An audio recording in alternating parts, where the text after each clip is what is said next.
अस्सलाम वालेकुम एवरीवन, कैसे हैं आप सब लोग। उम्मीद करती हूँ सब लोग खैरियत से होंगे, अपने घरों में अपनी फैमिलीज़ के साथ खुश होंगे।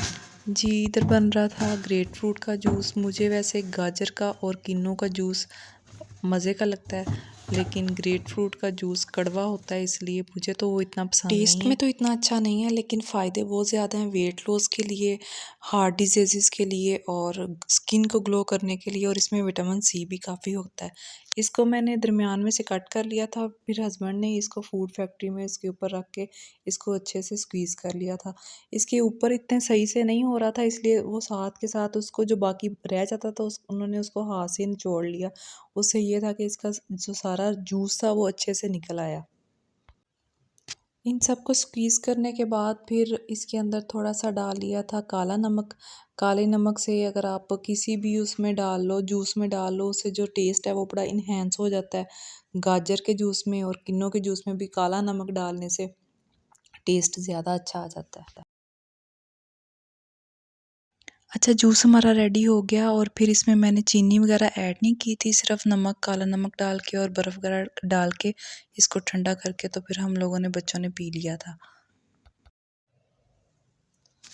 इसके बाद फिर सुबह आज हम लोगों ने सैंडविच बनाए थे, तो सैंडविच मेकर जो था वो काफ़ी ख़राब हो रहा था, तो मैंने उसके ऊपर फिर उसको साफ़ करने के लिए 1 चम्मच के करीब मीठा सोडा लिया और साथ में थोड़ा-सा सिरका ऐड करके इसको मैंने ब्रश से अच्छे से लगा दिया था सैंडविच मेकर के ऊपर।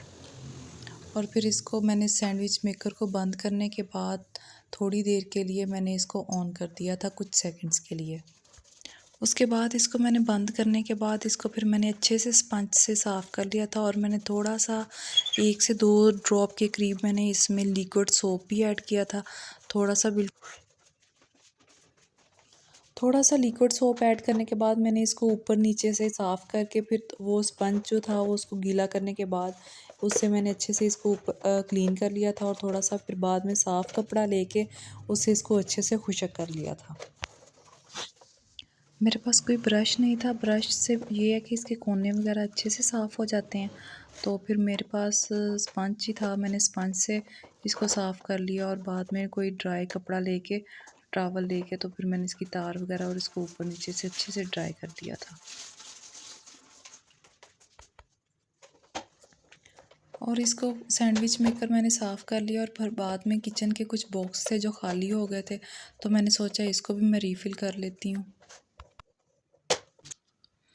बॉक्सेस को मैंने अच्छे से धोने के बाद अच्छे से खुश्क कर लिया, ताकि इसमें कोई नमी वगैरह ना रह जाए। शाम का टाइम था, नहीं तो मैं इसको धूप लगवा लेती थोड़ी देर के लिए। अच्छा, दालें वगैरह अगर एयर टाइट बॉक्स में रखूँ ना तो फिर उनमें कीड़ा नहीं लगता। तो ऐसा हो कि अगर मैं कुछ ज़्यादा मेरे पास ज़्यादा चीज़ें पड़ी हों, कोई दालें वगैरह, मसाले वगैरह, तो मैं क्या करती हूँ, उनको साथ के साथ धूप लगवा लेती हूँ। धूप लगवाने से कीड़ा नहीं पड़ता, और अगर आपने धूप ना लगवानी हो तो फ्रिज में भी रखा जा सकता है। वैसे फ्रिज में इतनी जगह नहीं होती, इसलिए बेहतर तो यही होता है कि मैं उसको धूप लगवा लूँ। धूप लगवाने से फिर वो चीज़ ज़्यादा टाइम के लिए सेव हो जाती है।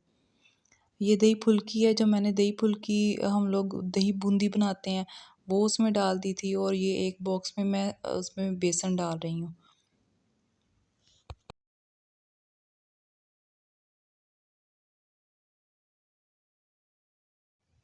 इसमें मैंने बेसन डाल दिया था, और चने की दाल पड़ी थी वो भी डाल दी, और चीनी वगैरह डाल दी। तो मेरे पास चने रह गए थे, तो मैंने उसके लिए एक आइसक्रीम का बॉक्स पड़ा था, उसको वॉश किया। उसको अच्छे से वॉश करने के बाद धूप लगवाने के बाद फिर मैंने उसमें चने डाल दिए थे।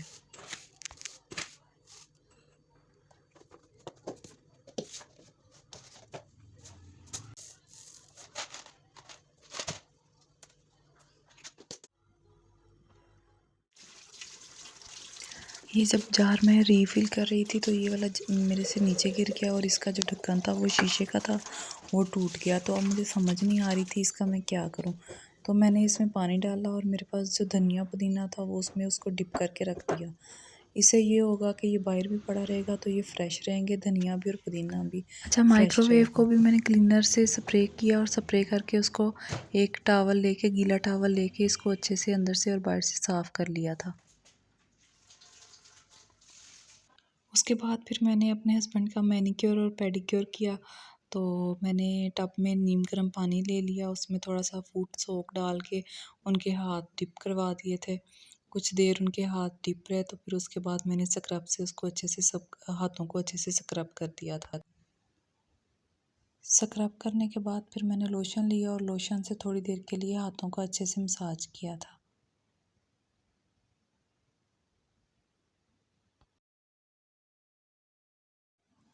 उसके बाद फिर मैंने मास्क लेके उसको मास्क को अप्लाई कर दिया था और जब मास्क खुश्क हो गया तो फिर मैंने इसको वॉश करवाने के बाद क्रीम को मेरे पास ट्रीटमेंट क्रीम थी जो मैंने उसको हाथों पे लगा के उसको अच्छे से अंदर एब्जॉर्ब कर दिया।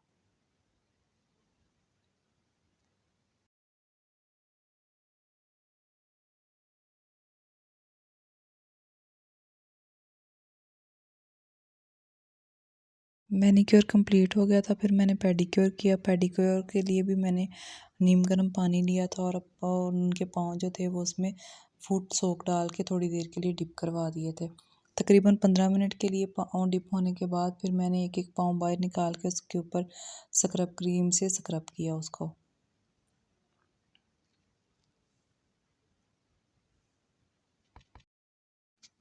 पेडिक्योर का भी सेम वही मेथड था जो मैनीक्योर का था। उसके बाद स्क्रब के बाद मैंने लोशन लेके पाँव को अच्छे से मसाज कर दिया और फिर बाद में उसके ऊपर मास्क अप्लाई कर दिया था। मास्क जो था वो ड्राई हो गया, फिर मैंने उसके पाँव को वॉश किया। उनके पाँव को वॉश करने के बाद टॉवल से अच्छे से ड्राई किया और फिर उसके ऊपर लोशन से अच्छे से मसाज कर दिया था।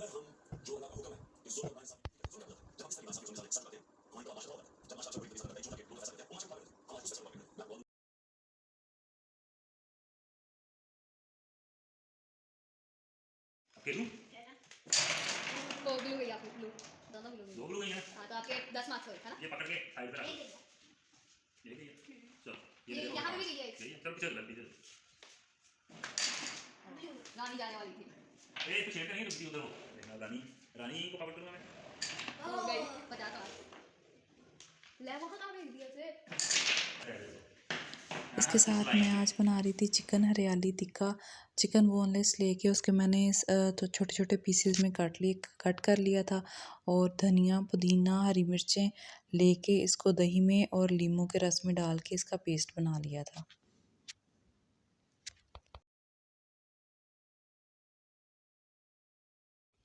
इसमें मैंने वही वाला अदरक और लहसुन का पेस्ट यूज़ किया था जो थोड़े दिन पहले मैंने इसकी रेसिपी आपको बताई थी, इसका मेथड आपको बताया था।